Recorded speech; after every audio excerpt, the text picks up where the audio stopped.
Hello dear viewers, welcome back to Medchem Companion channel again. Today in this session we will discuss about water of crystallization. Water of crystallization क्या होता है और एक question जो generally पूछा जाता है कि why are compounds containing water of crystallization does not feel wet.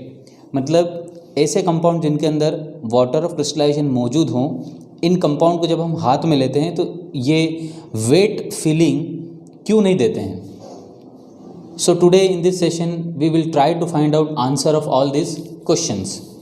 So first we will discuss what are the different types of water which is present in a chemical compound. So basically there are two types of water which is present in a chemical compound. First one is your adsorbed water and second one is your water of crystallization or water of hydration. So first we will discuss adsorbed water. Adsorbed water क्या होता है? तो this is the water which is usually present on the surface of A crystal. वो पानी के molecule होते हैं जो किसी भी कंपाउंड के सरफेस पर मौजूद होते हैं. दूसरा, these are usually present in small quantity. तो ये जो वाटर होता है ये बहुत कम क्वांटिटी में केमिकल कंपाउंड के अंदर मौजूद होता है. फिर तीसरा, this water is generally removed by gentle heating. तो अगर किसी केमिकल कंपाउंड में ये एड्सॉर्ब वाटर प्रेजेंट है तो आप उसको हल्का सा गर्म करने पर उस पानी को वहाँ से रिमूव कर सकते हैं. नाउ अब बात करते हैं वाटर ऑफ क्रिस्टलाइजेशन की, जिसको कि हम दूसरे नाम से जानते हैं वाटर ऑफ हाइड्रेशन. ये क्या होता है?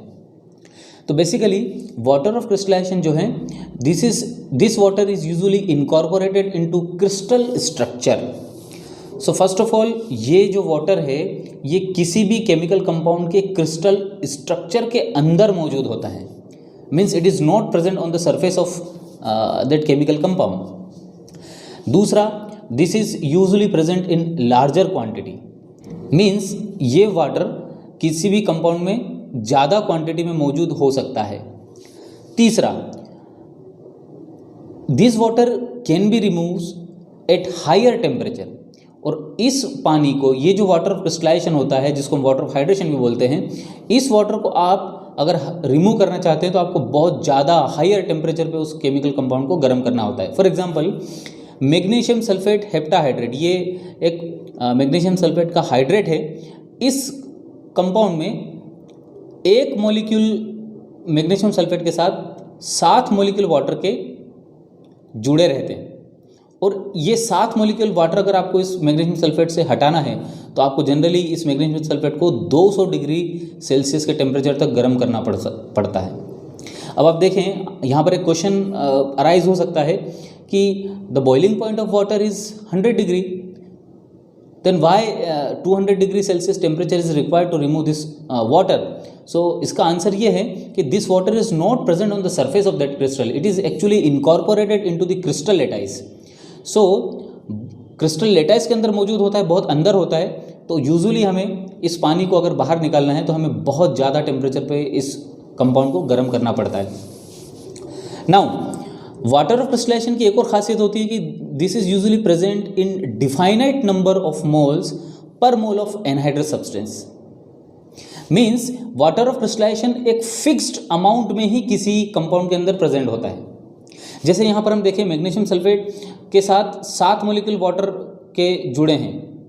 इसका मतलब 1 मोल मैग्नीशियम सल्फेट यूजुअली है 7 मोल ऑफ वाटर. ये फिक्स्ड रेशियो है. जब भी मैग्नीशियम सल्फेट वाटर को एब्जॉर्ब करेगा तो उसमें 7 मोल वाटर को 1 मॉलिक्यूल एब्जॉर्ब करेगा.